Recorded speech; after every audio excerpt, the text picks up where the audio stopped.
Welcome back to College Hill Farm. Well, today you saw the title. We're talking about just how dangerous is a supervolcano and how many are there. So many preppers worry about a supervolcano going off. Let's preface this first. There is a chance in the world that a supervolcano will go off there's a 1 in 10,000 chance. Okay? A 1 in 10,000 chance. So the chances of it occurring in our lifetime are very slim, but they're never zero. Okay? Some people prep for these. I don't prep for a supervolcano. My long-term preps will do, but at the same time, a supervolcano could go off in the United States or somewhere else, and we'll talk about where they're located, and it could cause a worldwide disruption and famine. It could cause a worldwide block out the sun kind of thing. For example, if Yellowstone went off, right here in Kentucky, we would get 2 or 3 inches of volcanic ash on top of everything. Now, you got to understand what volcanic ash is made out of. Volcanic ash is made out of rocks, okay? Molten rocks. So, when the volcanic ash goes up in the air and comes back down, it's actually rocks. So, if it gets on your buildings and stuff, it weighs 100 times more than snow. So, 2 or 3 inches of solid rock on top of your buildings is going to collapse them. Okay, buildings will be collapsing everywhere. But that isn't what's going to cause the devastation. Okay, there'll be a kill zone around a supervolcano, but that's not what causes the devastation. The ash cloud, okay, by the time it gets to the East Coast, there'll be negligible amounts of ash. Okay, negligible. And why do I say the East Coast? Because the prevailing winds, if it's Yellowstone goes off, will blow them this way. Alright? Well, I hear the pop copter back. He's been buzzing around pretty hard lately. He must think I'm doing something. I don't know why he's out there. But let's talk about these supervolcanoes.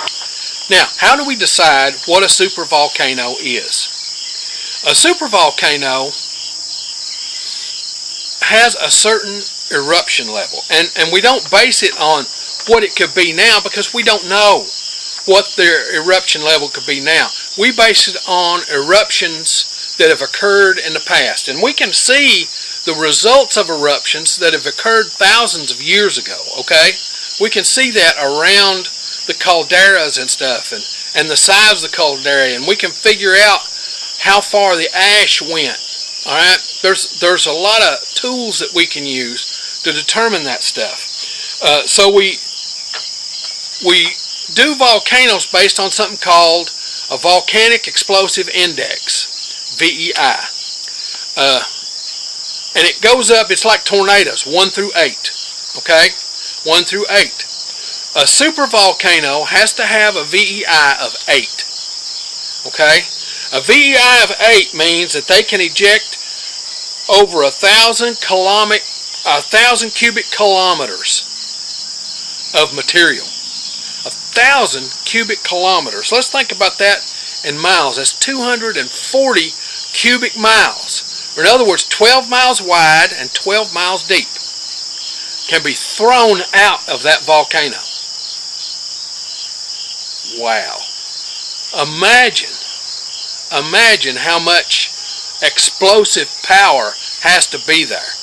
Okay, it's 10,000 Hiroshima bombs or 100,000 Hiroshima bombs in order to do that.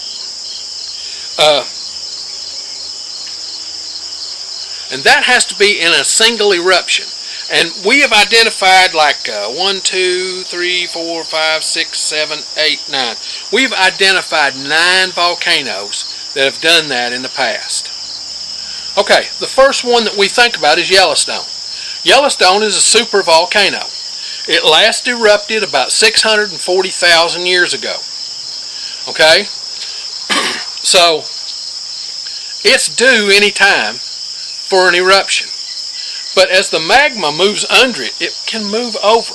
Okay? It's not like the magma in the Earth's core and mantle is still. It's moving. So it can move. Toba in Indonesia went off 74,000 years ago. And 74,000 years ago, humans experienced a bottleneck. Okay? Toba could have been the cause of it. Tapao in New Zealand was 1,800 years ago. But now 1,800 years ago was a large volcanic eruption, but 26,000 years ago it was a super eruption. Okay? Super volcano. 26,000 years ago. Campi Feringe is in Italy, and I may not be pronouncing these exactly right. Near Naples. It went off 37,000 years ago. Long Valley Caldera in the USA, in California, went off 760,000 years ago. So we have two supervolcanoes right here on this continent. The Ara Caldera in Japan went off 22,000 years ago. La Garida Caldera in the USA, so there's the third one. It went off 27 million years ago. The Corbeti Caldera in Ethiopia is active today. Okay, but it's not gone super. Okay, it's belching. It's doing active stuff more so than Yellowstone is, but it's not showing that it's just ready to go, but it could go anytime. We're not perfect in the way we measure this stuff. And then there's the Barobunga in Iceland. Now, it's been erupting for a long time, and there's a lot of debate whether it was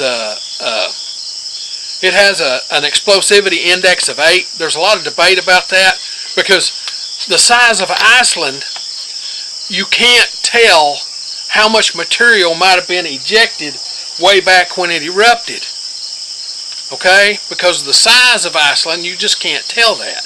Because it would be out all over the sea floor, and you can't find the evidence of how far and how much material and that kind of thing. So there's a lot of debate on that one. But that is an active volcano today. Now, how do we define volcanoes? These supervolcanoes. What do they have to have in common for scientists to consider them supervolcanoes? Well, first off, they have to have a VEI, Volcanic Explosive Index, of 8. Or at least close to it, 7, 7.5. Alright? It has to have a massive caldera. If you think of Yellowstone, the caldera for Yellowstone is huge, huge, huge. And what is a caldera? It's a dip in the ground where the old material was ejected when it blew up. Okay? And it leaves a big hole in the ground. Okay? That's a caldera. It has to have a history of eruptions. Every one of those that I said there a minute ago have had a history over the years of cyclic eruptions. We think that Yellowstone has erupted maybe 4 or 5 times, all right, as a supervolcano. These others are the same way. They may have erupted 4 or 5 times in their lifetime, but we can't prove every one of them. But there is evidence that it has occurred. And they have to be big enough for it to have global impact in order for it to be considered a supervolcano. A supervolcano could go off, and let's say we have a supervolcano goes off, and it could throw up 12 square miles worth of material into the air and block out the sun for a decade. Can you imagine what it would do to the plant life on Earth if you blocked out the sun for a decade. So we think that the impact that took out the dinosaurs 66 million years ago was caused a 3-decade-long winter. So it killed the plant life. You know, seeds can last a long time, but it killed the plant life. And there was nothing for the plant eaters to eat.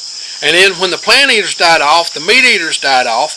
Only things that were left were the little things that could survive on seeds and nuts and little animals and small stuff. And so that's how they survived over the course of that 30-year period that the sun was blocked out. So a supervolcano might go off and block out the sun for a decade. All right? Or put SO2 gas, sulfur dioxide, because they're notorious for putting out SO2, volcanoes are, and carbon dioxide. They can put up enough SO2 and carbon dioxide to superheat the planet. All right? And make it where it's unlivable for anything that doesn't live underground. Okay? So, why do people prep? Well, there could be a whole lot of reasons. A supervolcano could cause large disruptions. It could cause the United States, say in Iowa, and we're finding kind of the breadbasket of the world. We create enough food to feed all kinds of people all around the world. All right? So, but if a supervolcano went off, say in California, let's just say California. There's a supervolcano. Which one was it in California? Long Valley. The Long Valley caldera. Let's say the Long Valley caldera in California goes off. Not Yellowstone. California. Well, what it will do is it would put ash all the way as far as Kentucky. Okay, coming from California, it would put ash all the way. We'd probably get a dusting here in Kentucky. But at the same time, we might get a dusting, and we could plow that we could scrape that off of our topsoil and still plant our gardens. But you can't remove 12, 14, 18 inches of that stuff hardly. Enough to grow enough food to feed our population. The ash cloud, if you breathe in volcanic ash, it turns your lungs to concrete. Then there's the climate cooling.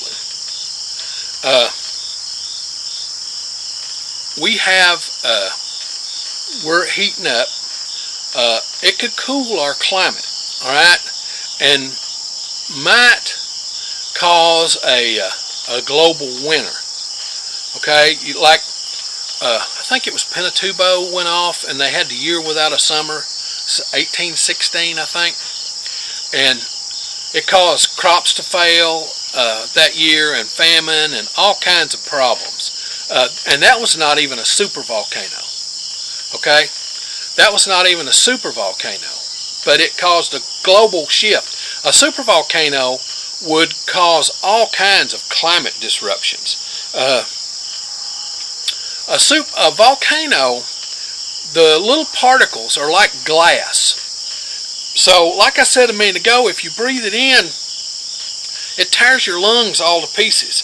But it also tears up engines. You know, engines suck in air in order to run.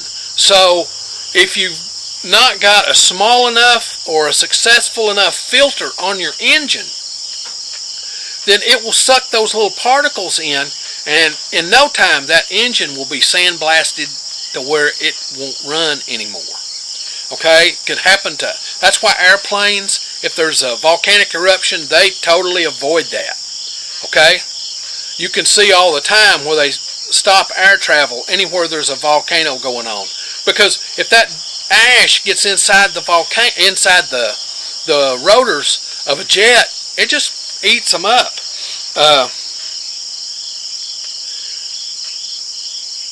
It would also cause mass migrations. You know, people will have to leave. Anybody in, say, Arizona, if that California caldera went off and the Long Beach supervolcano went off, then anybody in Nevada, Arizona, Utah, up through there, they would have 2 or 3 feet of ash. They would have to leave. Okay? There would be mass migrations. Half of the western part of the United States might have to leave. Okay? Because they have no way of generating food. So there would be mass migrations. If it happens in Pinatubo, in Malaysia, or in Indonesia, or in one of the ones, say, Japan, you know, people would have to leave. There would be large migrations of people leaving. And depending on which one it was, let's say the one in Indonesia goes off, it would probably kill everybody in Indonesia. That's 600 million people. Okay, I think Indonesia's, maybe it's 360 million people. Indonesia is a little larger than the United States. I don't remember exactly how many. Okay, but they have more people than the United States does. Imagine how many people it would kill. There would be those that are close enough that the blast would kill. And then there are those that are close enough that the ash would kill. And then there's the ones that would die from the famine created. So yeah, it would kill a lot of people. Millions and millions. To sum it up, if a supervolcano goes off, there's a chance of 1 in 10,000 of one of these supervolcanoes that we talked about going off in our lifetime. 1 in 10,000. So that's any one day. Now, when we say 1 in 10,000, every day that starts anew. Okay? Like, if we talked about a 1 in 10,000 chance today, and then you would think that in 10,000 days there's going to be a volcano go off. That's not the way statistics work. Okay? Today there's a 1 in 10,000 chance of hitting a volcano going off. If you buy one lottery ticket, there's a 1 in 11 million chance that you're going to hit the lottery. If you buy 2 lottery tickets, each lottery ticket is 1 in 11 million chance, and this one's 1 in 11 million chance. Okay? It doesn't change the odds of your lottery ticket hitting. You see what I'm saying? So that's the way. So tomorrow, if we don't have a volcano today, tomorrow we have a 1 in 10,000 chance of it happening. Alright? And it doesn't add up cumulatively. That's the way statistics works. That cause massive disruptions in travel and climate change and global supply. So it wouldn't matter where you lived. If the volcano went off on North America, Asia would be affected as well. So would Africa and South America. If it went off in Indonesia, we would be affected just like Asia and Europe and everybody else. Okay? So it would happen. There would be mass famines and mass migrations that would have to happen. It's a real rare event, but it would cause global devastation. Now, why don't I prep? Why don't I prep for a supervolcano? The truth is there are things more imminent to prep for. Loss of a job, loss of income,